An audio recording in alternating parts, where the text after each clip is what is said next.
Hey everyone, it's Deja from CrochetEverAfter.com. Today is a new free pattern.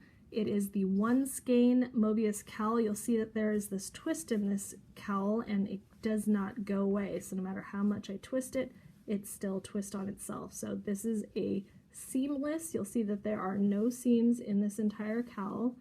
I'm going to show you how to make that Mobius twist. You'll notice this yarn is not the same as what's printed in the pattern. This is a yarn that I was doing a review for, so I just used this for the video. It's also a lot brighter, and the color differences help you to see the special thing that we're going to do with our foundation chain to get the twist. So you pick any yarn you want. You can use medium worsted, bulky, super bulky. This pattern is super fast to work up, very easy once you learn the twist, and you can make a ton of these for gifts and presents. Just remember, if you go with a smaller yarn, you're going to have to increase your foundation chain. I talk about that at the end of the video as well, but you want to increase it so that it is, when you put it together, that the round is going to be big enough to fit over someone's head. Or you can make it as long as you want. I call this a one skein Mobius, but you can make a 2, 3, 4, as many skeins as you want. You can make it as wide as you want. This is a super easy pattern to customize, so you'll see how that works as we go along.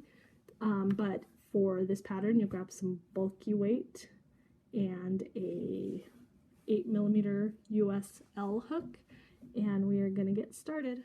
Okay, to start off the Mobius, we're just going to do a slip knot on our hook and basic chains. So they're going to be just normal. It's when we join it that we're going to create the Mobius twist. So we're going to start off with 60 chains. So you're going to yarn over, pull through, and with this thick and thin yarn, when I use it, I still want to try to keep my chains all the same size. So the thin yarn is going to want to create smaller chains than the thick yarn. So you'll see as we go, they kind of are a little bit different. You know, there's little discrepancies, but overall, if I keep my yarn on my shaft, the actual diameter of the chain is going to stay the same.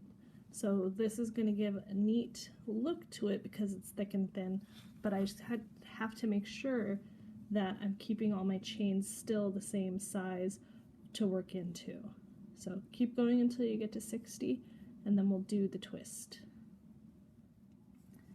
Okay, I've got my 60 chains, and when you're looking at your chains, there's two sides. So you have the V side where it looks like each chain is the letter V stacked on top of each other, and then the back side you have the bottom bump. So it's like this little hump that comes over, looks like dashes if you hold it straight. When you use bigger yarn, it's a lot more loopy, so it may be harder to see. So if you just kind of pull it taut, it's going to straighten it out so you can see it a little easier. So in a regular join, you want to keep all your V's the same way. So I would go along and make sure all my V's are facing the same way until I get to the very end. See, I'm twisted up quite a bit, so I have to untwist all of this so that all these V's are pointing up before I join. Still twisted. And then I would bring it together and join so that all the V's are facing the same way. So my V's are all lined up. With the Mobius twist, what I'm going to do is I'm going to turn this upside down just halfway. So I just take it facing the correct way. So make sure you get all of these in line so that they're all facing up, and then twist it over 1/2, 180 degrees. And then we're going to insert our hook into that chain, but we're going to insert it to the back of it. So instead of inserting it into this loop here where we're facing forward, we're going to flip it over and insert it into the opposite chain from the back. So we're going to slip stitch, tail here, pull through, and then pull through the loop on your hook. So now I've created this twist that's going to create the Mobius naturally. So the first thing we're going to do is we're going to start single crocheting. So you'll notice that we're going to be crocheting into the back of the chain.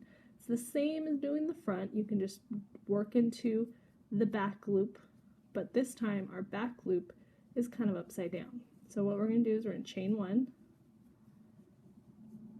Doesn't count as a stitch, so we're going to work into that same stitch that we joined. And then we're going to go to the next one. So when we work into it, we have our bottom bump, and then we have the loop coming over the top. So we're just going to insert our hook right into that loop coming over the top and do our single crochet. And that's how we're going to go. We're going to keep working into this loop. And as you go around, it's going to twist your loop, because you know how we have the front facing over here and the back facing over here. As you work around, you're just going to keep on working into that bottom bump back loop. So we're just going to keep going. I'm going to go about halfway, and then I'm going to show you how it's still creating that look. You're just going to keep going into this loop all the way around, and then you're going to see what happens when you get back over here to the beginning of the round. It's pretty cool. So I'm going to get about 7/8 of the way, so I can show you what it looks like when we get to the end. Okay, so as you're working into your foundation chain, you should notice that as you're working, it keeps on turning so that you can keep working into that back loop on the bottom bump side. So it just keeps on adjusting as you go, so you never actually see the front side of the foundation chain. So that's kind of the magic that happens, because when I hit this last chain of the round, notice that I am now upside down on the other side of the foundation chain. So remember, when I joined with the orange color into the white foundation chain. So these are my first stitches, and now they're upside down. So as I get to the end of my round, I'm now ready to keep on going into the back side of the foundation chain. So this is part still of round one. So I'm doing 60 chains through the back loop of the bottom bump, and now I'm doing 60 chains in all of these loops. I'm sorry, 60 chains, 60 single crochets. So I'm going to find, with the thick and thin yarn, it can be a little difficult to find your stitches, so just kind of pull them apart if you're using this kind of yarn. And I'm going to go ahead and start single crocheting into each of these loops. I don't join, I don't do anything, because this is all part of one round. So you'll see that it's just continuing on. So it like magically turns upside down, and at the end of this final round, you see this yarn kind of twist on me. As I work through, it's going to give me the natural Mobius twist. So now you're just going to work in every chain on the other side. So do another 60 stitches all the way around. That's going to be the end of round one, and you'll see the twist at the end. So I'm going to keep going, and I'll show you what it looks like at the end. I'm trying to give you some distance here so you can see the Mobius twist happening. So as you can see, if I hold this straight out, you can see that it has turned. So it's all even here, and then I have that twist over here. So it's going to have this perpetual twist. No matter how many times you twist it, it's going to stay twisted, which is really cool because there's no seam. So people will be wondering how you did it. So I'm at the end of the round, and as you can see, I am over here at the beginning where I started. So here's my tail. Here's where I joined the very beginning of the round and started the first round. So it creates this 120 stitch kind of figure 8 as you work. So let me bring this a little further out here. So what we're going to do is just keep going. We're not going to join because we don't want any kind of seam, and we're just going to keep crocheting. So now it's going to be a little easier because after you finish all the foundation chains, which I just finished, now you can start working into the stitches. So that's my chain one, so I'm just going to skip that, and I'm going to start going into my stitches, and I'm just going to keep single crocheting around. So you can either keep track, you can put a stitch marker in, so I would put a stitch marker in right, this is my second stitch, so I would put one right here, and then keep going around if you want to end right near where you began, or you can just keep going until you run out of yarn, or until it's the size you like. So I'm going to keep going around and around. I'll probably come back at the end of this round just so you can see how distant it gets. So for example, here's the sparkly part of the yarn. So my tail's right in the middle. I have the sparkly part of the yarn on top of the orange. So I'm going to come back when it's gone around the 60 stitches so you can see that I'll be down here by the pink. So let me get around and I'll come back and show you that again. Okay, I've gotten almost 60 stitches in, and you can see I added a stitch marker to the side that I was talking about. Here is the sparkly, so it turns automatically and winds me up on the other side. So our beginning foundation chain is going to be in the center of our cowl, and then there's going to be single crochets coming out on both ends. So you'll see I have 2 rows of single crochet on this side, and I have 1 on this side. That's my foundation chain. So once I finish round 2, I'll have 2 rows of 2 rows of single crochet on both sides. So I keep on going. Once I get to my stitch marker, I just replace it for the new row around and keep going around. So I'm just gonna do a few more rounds, and then I'll come back and show you how it's coming along.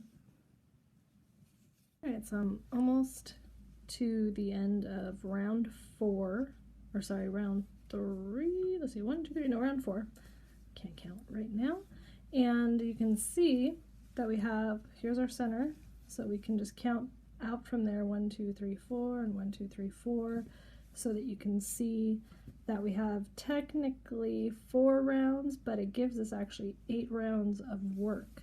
So just like I said, we just keep going around, and you can go around until you run out of yarn, or you can stop at a certain point, whatever you like, but that's what we're going to keep doing until I run out of yarn, and we'll see what it looks like at the end. Now, well, I'll show you also how to fasten it off and make the join or the fasten off less noticeable, because if I fasten it off right now, you'll see there's a big gap. So I'll show you how to eliminate that in a second. Okay, I'm getting down to the last bit of my yarn, so I'm going to go ahead and fasten off now. So because this is a single crochet, the very next stitch that's smaller is a slip stitch, and that's what I want to do to kind of finish off the end so that I don't have this huge gap. So if I were to just fasten off right now, you would see that I have this big jump from here to here. So instead, I'm going to slip stitch in the next stitch, and then I'm going to pull through, and that's going to bring that down. And I might even do it one more time, just to kind of keep it going just a little bit with this orange. And that's going to help me get down so that it's not so visible when I fasten off. This is long enough that I can just pull it all the way through, or short enough I can pull it all the way through, and then I'm ready to weave in my ends. So you can see the twist right here. So it is embedded, cannot be removed. Anytime I twist it, it's going to twist on itself. Very cool, very fun. Let me weave in the ends and we'll take a look at the finished product. Finished up the cowl, so you can see I have my automatic twist in it. Let me see if I can get the whole thing in picture here. So this yarn did not have a ton of yardage, so it's a pretty skinny cowl, but you can make yours as wide as you want with whatever yarn you want. This works perfect for any kind of yarn.